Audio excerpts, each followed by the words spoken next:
If I stop now after coming all this way, well, they would just call me an idiot. Hello. My name is Robin. This is technically the first video on my channel. I'm aware that I have posted some other gaming related clips that has just been there lying around for a few years already. And I'm this video is particularly a mini series. I'm not quite sure if I'm going to continue on with this kind of content, but I have so much free time right now and I'm not really sure what to do with all this free time, so I decided to make my very first book review. So, about that excerpt that you heard at the beginning of this video, it's something that we all say to ourselves when we are filled with desperation, filled with pride, and sometimes we're just like that, even unconsciously. And I'm not saying that's a bad thing. It's pretty normal for you to think about stuff like that. Sometimes it's okay to fail. It's perfectly normal to sometimes get jealous of others, of what they have, and it's very important that we are aware of what we are thinking. Now, to add more context, I'll explain the story of this book. It's called How Much Land Does a Man Need? It is written by Leo Tolstoy, one of Russia's most prominent literary writers. And this is just a short story, uh, a reminder. And this also comes along with another short story, but I'll explain later in the video. So, what's really this story about is, well, it's about a certain peasant. His name is Facom, or Pahom, and they were poor, like dirt poor, where they don't have much. And one day, Pacom complained out loud to a friend of her wife, or was it her sister? It was his sister. And he complained about that he would sell his soul to the devil if he would gain land, at least a sliver of land. Coincidentally, the devil heard this, so he manipulated the environment around Pacom in order for him to gain land. And eventually, Pacom became a landowner. He had wealth, he had land, he had property. That should have been the end of it, but Pacom wanted more, so the devil, maybe by his sick curiosity or just wants to play a game to Pacom, decided to provide him more land and more land and more land. Eventually, a trader from the south had visited Pacom and told him of a land so beautiful. The virgin soil is perfect for cultivating more plants. So Pacom eventually sold what he has in order to go down south and purchase this land. And when he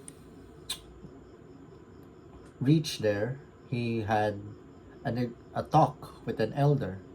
The elder of that land, the elder of the Bashirs, from what I recall, offered him that he could buy the land at such a low amount,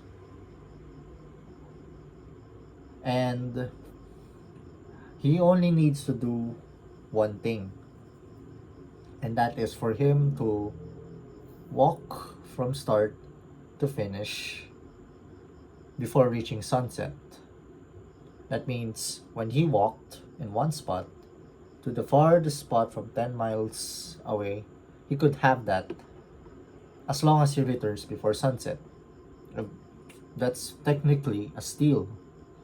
So when Pacom took on the challenge and then uh,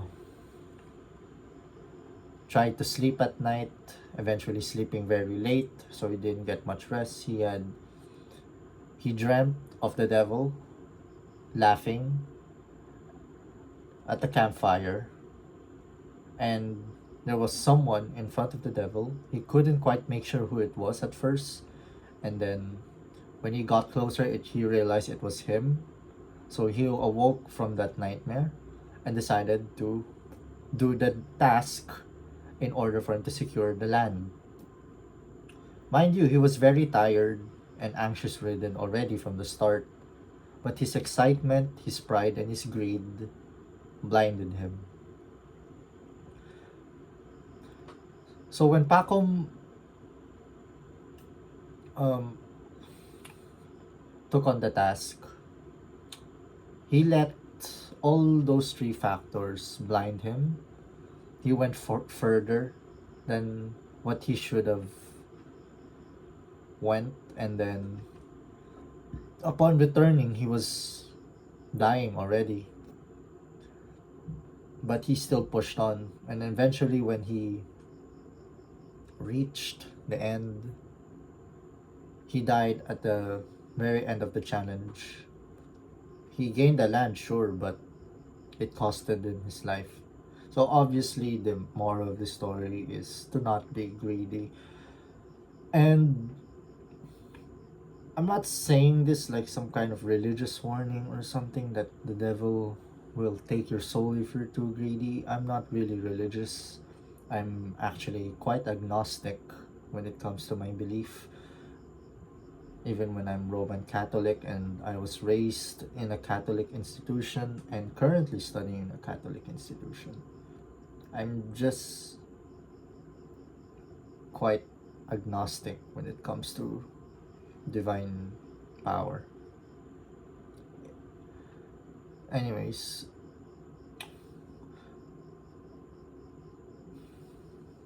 if land, fame, wealth, and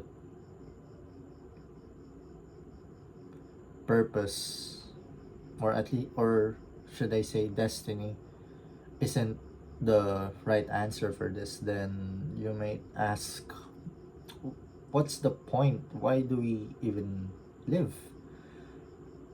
That's a really hot debate. And the second story from Tolstoy explains it, explains what men really live by.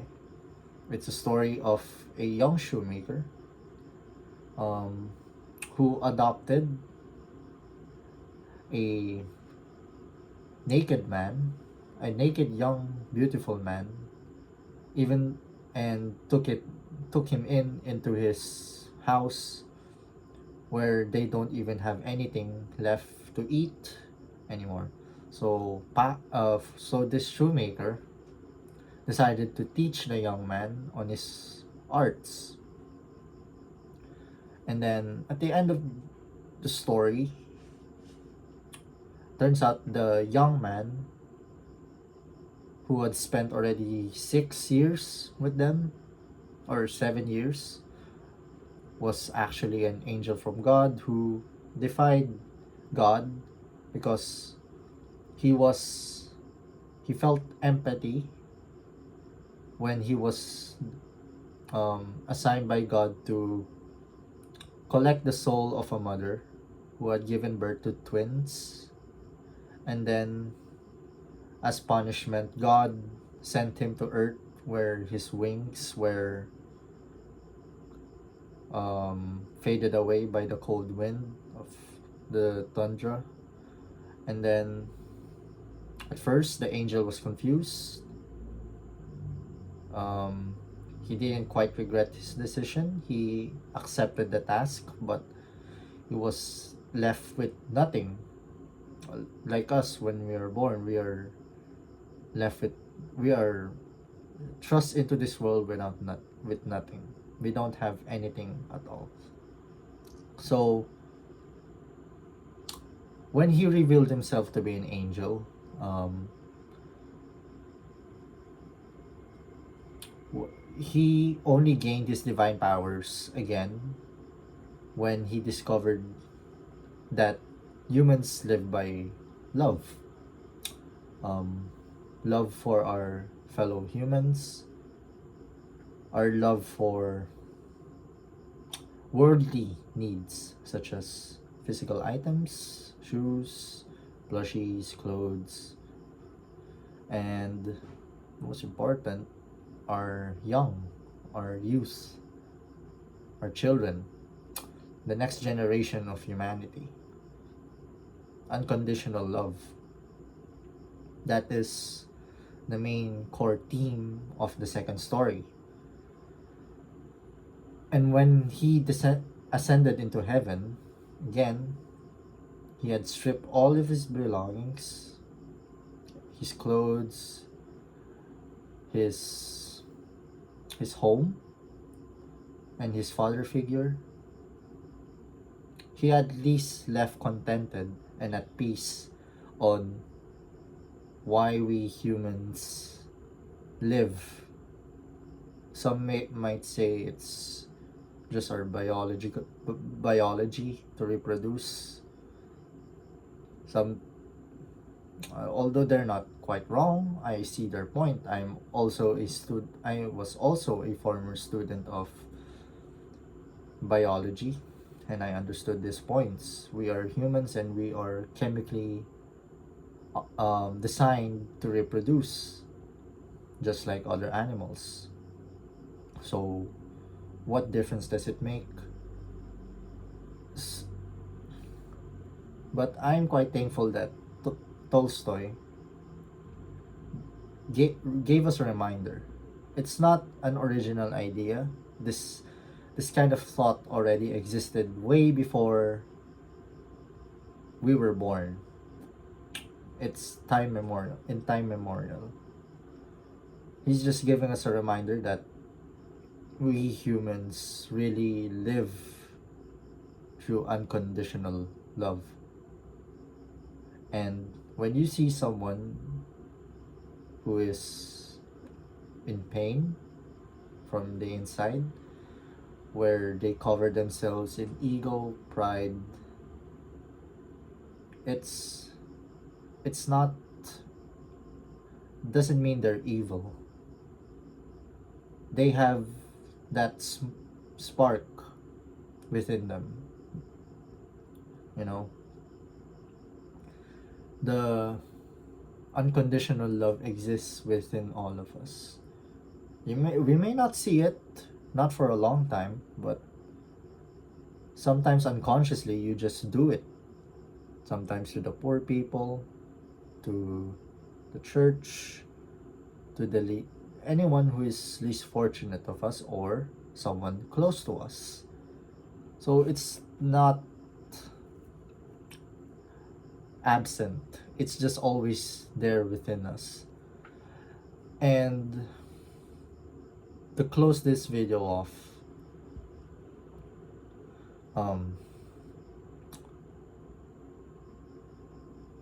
the only way for someone to realize that their unconditional love is present is sometimes you need to experience the most